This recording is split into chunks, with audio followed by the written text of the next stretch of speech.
I'm more cheesier than you. No, I'm more cheesier than you. I'm better. No, I'm better.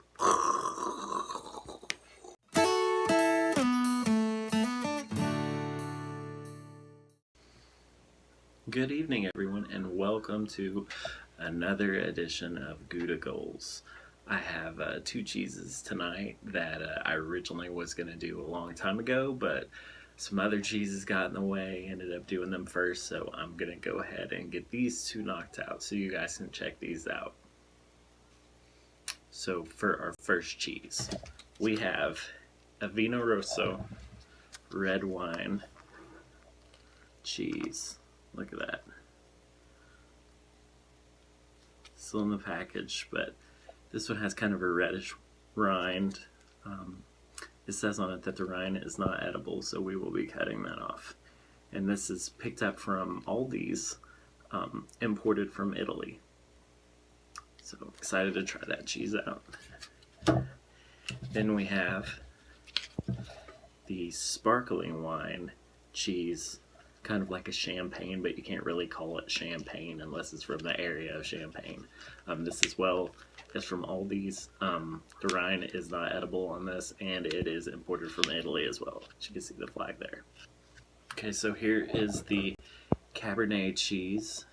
It's got a really pretty purple rind, and you can see how it kind of fades there, a little purple into the white.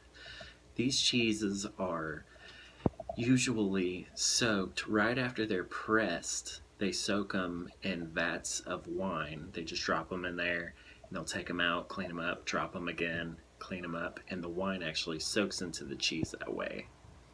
So it's a very interesting process. I hope to get to try one day, actually, when I get into my cheese making. So there it is. It's nice and warm. I've had it sitting out about an hour or so. Alright, here's our second cheese, the sparkling wine cheese. You can see it has kind of a clear rind on it. But it's been sitting out about an hour now as well. Kind of a firm cheese. Both of these are firm. Let's cut into these guys.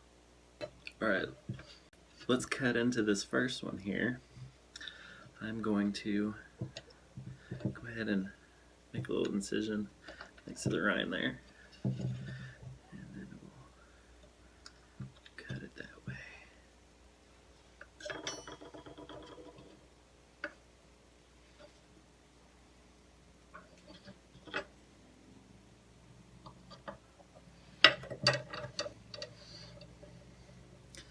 There's this one. It's really shiny, I'm noticing. Alright, let's taste our first cheese.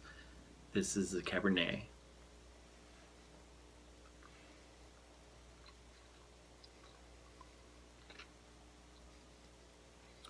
That's really good. It almost tastes like just kind of like a regular cheddar, but the after is kind of hint of almost like a grape juice, I would say. So, which makes sense because it's wine.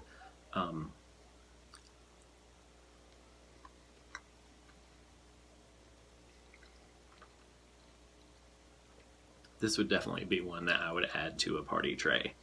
This is really good. I bet it would be very good with some crackers. So the red wine cheese tastes probably like the fruitiest cheddar that I've ever had. It's really good. If you're at Aldi's, I definitely recommend picking one of these up. So some people wonder why photographers make you say cheese before taking the picture. You don't know because you're not taking the picture, but whenever you say the word cheese, your mouth automatically opens up like a smile. You show teeth. So without actually asking you, hey, smile, you can say cheese, and when everybody does that, they're all smiling together. Try to say cheese without smiling. You can't do it. Alright, let's cut into the second one. Looks like we're missing a chunk off there already, but it will. Go ahead and cut this rind. Make that square for us. This one looks almost identical. Let's see if it tastes identical. Here, let's see. It snaps pretty easy. Alright, now here is the sparkling white wine cheese. Let's see how it tastes. Give a little sniff first.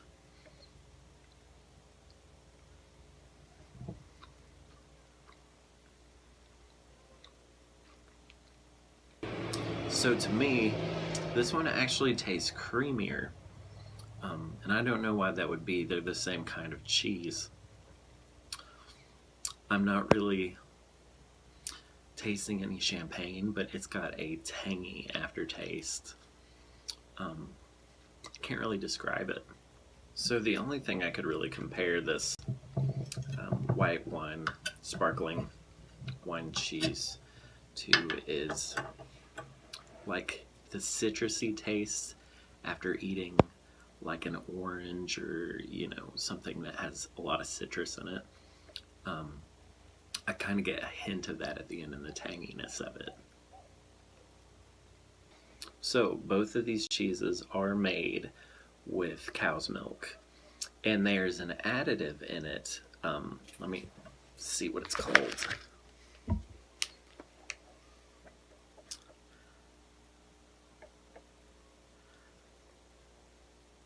Lysoseme. That is a protein from egg that they use as a preservative in this cheese. So if you're allergic to eggs, steer clear of this cheese. I have a son that's allergic to egg, so we have to look for stuff with that ingredient in it so that way he doesn't get it, because if he gets it, he might break out into hives or something like that. I think out of the two, though, my favorite is going to be the sparkling wine because it's a little bit creamier, and I kind of like the tang at the end of it. So between the two of these, they're both good cheeses, but between the two, the sparkling wine would get my vote. So most of these wine and sparkling wine type cheeses that are dunked are made from a base of a cheddar.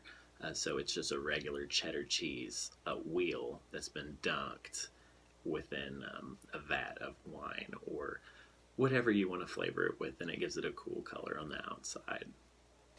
Special thanks again to Aldis for bringing in some awesome cheeses. These are both great cheeses. Be happy to put them on any of my cheese plates any day.